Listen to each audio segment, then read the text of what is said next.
Hello people's, നിങ്ങൾക്ക് എന്തുകൊണ്ടാണ് ഫുട്ബോളിന് ഇഷ്ടം? ഈ ഒരു ചോദ്യത്തിന് ഞാൻ ആദ്യം നിങ്ങളിൽ നിന്ന് ഉത്തരം പ്രതീക്ഷിക്കുകയാണ്. അപ്പോൾ അത് ആദ്യം നിങ്ങൾ താഴെ കോമൻറ്റ് ചെയ്യുക. ഞാൻ പൊതുവേ മാഞ്ചസ്റ്റർ യുണൈറ്റഡിനെ അല്ലാതെ വേറെ ഒരു കളികളോ അല്ലെങ്കിൽ ടീംസിനെ കുറിച്ചോ അങ്ങനെ പറയാറില്ല.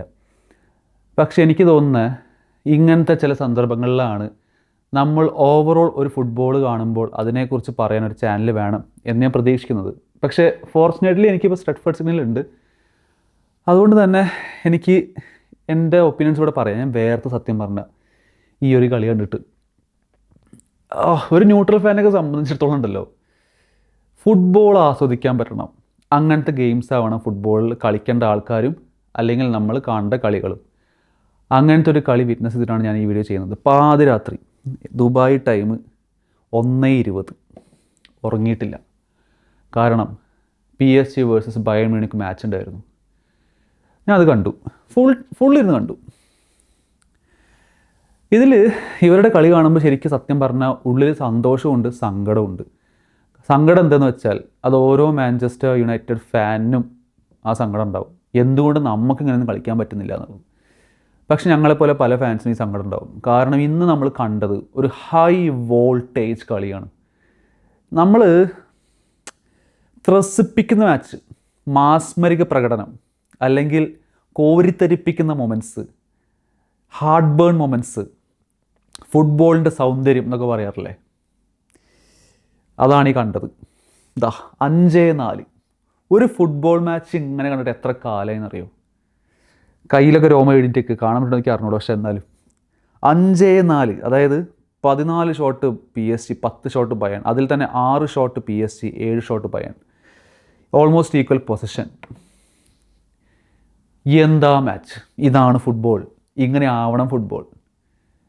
ഞാൻ ഒരു മാഞ്ചസ്റ്റർ യുണൈറ്റഡ് ഫാനാണ്. പക്ഷേ ഇങ്ങനത്തെ ചില കളികൾ കാണുമ്പോൾ നമ്മളറിയാതെ പല ക്ലബിനെ സ്നേഹിച്ചു പോകും.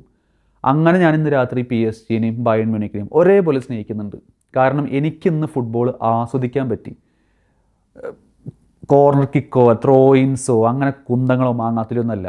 Proper attacking football, end to end football.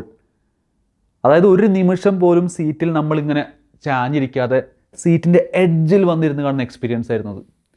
First ഹാഫിൽ തന്നെ എൻ്റെ മോനെ, ഫസ്റ്റ് ഹാഫിൽ കളി കഴിയുമ്പോൾ തന്നെ നമുക്ക് ഏകദേശം ഉറപ്പായി ഇത് തീ പാറും ഈ മാച്ച്. അതും ഒന്നാലോചിക്കണം, ഫസ്റ്റ് ലെഗ് കഴിഞ്ഞിട്ടുള്ളൂ. ഇനി സെക്കൻഡ് ലെഗ് അതാ ബയേൺ മ്യൂണിക്കിൻ്റെ സ്റ്റേഡിയത്തിൽ, മ്യൂണിക് അരേന എന്നല്ല അവരുടെ സ്റ്റേഡിയത്തിൻ്റെ പേര്, അവിടെയാണ് കളിക്കാൻ പോകുന്നത്. തീ പാറുമെന്ന് പറഞ്ഞാൽ തീ പാറും ആ കളി, ഒരു സംശയം വേണ്ട. ഇജാതി വെട്ടിക്കെട്ടാണ് ഇന്ന് PSG-ൻ്റെ സ്റ്റേഡിയത്തിൽ കണ്ടതെങ്കിൽ ഇതിൻ്റെ ഇരട്ടി വെടിക്കെട്ട് നമുക്ക് ബയേൺ മ്യൂണിക്കിൻ്റെ സ്റ്റേഡിയത്തിൽ കാണാൻ പറ്റും, ഉറപ്പാണ്. ഞാൻ ആസ്വദിക്കുകയാണ് ഈ ഫുട്ബോൾ. എൻ്റെ ടീമിന് വിന്നേഴ്സ് എന്നൊക്കെ പറഞ്ഞിട്ട് FA കപ്പ് എടുത്തിൻ്റെ സംഭവമാണ്. ഞാൻ ഓൾഡ് ട്രാഫോർഡ് പോയി മേടിച്ച ജേഴ്സിയാണ്, അതായത് ഈ ഷർട്ടാണ്. വിന്നേഴ്സ് എന്നൊക്കെ എഴുതി വെച്ചിട്ടുണ്ട്. പക്ഷേ ഇന്നത്തെ real winners it's PSG and Bayern Munich. ഒരു സംശയം വേണ്ട. അവരുടെ പ്ലെയേഴ്സ്, അവരുടെ കോച്ചുമാർ, അവരുടെ ക്ലബിൽ വർക്ക് ചെയ്യുന്ന ഓരോ അംഗങ്ങൾക്കൊന്ന് അഭിമാനിക്കാം. ഈ കളി ലോകത്തിന് മുമ്പിൽ ഞങ്ങൾ ഈ ടീമിനെ വെച്ച് കാണിച്ചു കൊടുത്തു എന്നുള്ളതിൽ. ഇതിൽ ജയം തോൽവി അതൊക്കെ വിടും, ആര് ജയിച്ചു ആര് തോറ്റു എന്നുള്ളതല്ല. ഇന്ന് ബയേൺ മ്യൂണിക്ക് തോറ്റിട്ടുണ്ടെങ്കിലും ഇന്ന് 2 ടീമും തോറ്റിട്ടില്ല, ഇന്ന് 2 ടീമും ജയിച്ചതായിട്ടാണ് ഞാൻ പ്രഖ്യാപിക്കുന്നത്. കാരണം ഈ ജാതി പെർഫോമൻസ്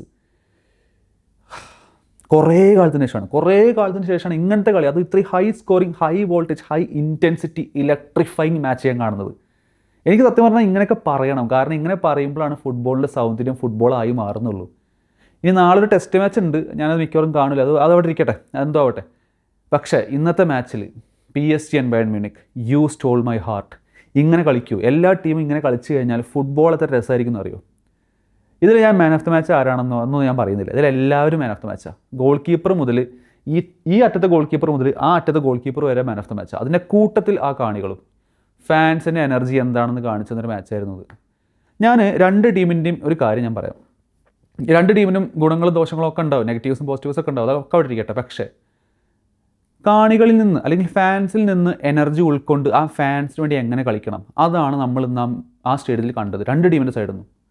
അതിൽ ഓരോ പ്ലേയേഴ്സിന് പാഷൻ, ഇൻറ്റൻസിറ്റി, ബോൾ വിൻ ചെയ്യാനുള്ള ഒരു വ്യഗ്രത, അത് ഗോൾ അടിപ്പിക്കരുതെന്ന് പറഞ്ഞിട്ടുള്ള ടാക്കിൾസ്, അതേപോലെ തന്നെ എന്തൊക്കെ ചെയ്താലും ഞാൻ തല വെച്ചും തടുക്കും ഈ ഷോട്ട്, അല്ലെങ്കിൽ തല വെച്ചും അടിക്കും ഈ ഗോള് എന്ന് പറയുന്ന മൊമെൻറ്റ്സ്. അന്യായം, absolute class match. Class match എന്ന് ഞാൻ പറയും. ഇതാണ് champions league. I hope Manchester United please I beg നല്ല പ്ലേയേഴ്സിനെ മേടിച്ചുകൊണ്ട് പോയി ചാമ്പ്യൻസ് ലീഗ് കളിക്കൂ പ്ലീസ്. അല്ലാതെ മെഗ്വയറിനെയും ലൂക്ക് ഷോനെയും ഡാലോനെയും ഇമ്മാരി കുതന്ത്രങ്ങളെ വെച്ചുകൊണ്ട് പോയിട്ട് PSG-ക്കെതിരെയും ബയണിനെതിരെയും കളിച്ചു കഴിഞ്ഞാൽ അടിച്ചുണ്ടാക്കി കിട്ടും. എനിക്ക് സത്യം പറഞ്ഞാൽ ആലോചിക്കുമ്പോഴേ പേടിയുണ്ട്. പക്ഷേ അതൊക്കെ അടുത്ത സീസണാണ്. പക്ഷേ ഈ കളി ഞാൻ ആസ്വദിക്കുകയാണ്. ഇന്ന് രാത്രി എല്ലാ ഫുട്ബോൾ ഫാൻസും ആസ്വദിക്കണം. അതിൽ ഏത് ഫാനിൻ്റെ അല്ല ഏത് ക്ലബിൻ്റെ ഫാനാണെന്നൊന്നുമില്ല. ഈ മാച്ച് കണ്ട ഓരോ ഫുട്ബോൾ ഫാനും ആസ്വദിക്കണം. കാരണം ഇതാണ് ബ്യൂട്ടിഫുൾ ഫുട്ബോൾ. ജോഗ ബൊണീറ്റോ.